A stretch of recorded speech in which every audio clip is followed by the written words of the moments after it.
guys, welcome to Techavro channel. Hope you are doing well. Today in this video I'm going to show you how to save Snapchat photos on your gallery. So guys, let's continue into Snapchat.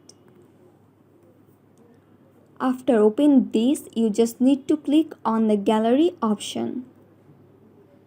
Then there have a option snaps, and guys, you can see snap have all photos that you saved. And if you want to save these photos to your gallery, then open that photo you want to save like this. Then you can see option 3 dot in the right of corner and click on it. Click on edit snap. Click on the export in the low side left of corner. Swipe right and click on download. So guys, now your photo already saved on your gallery.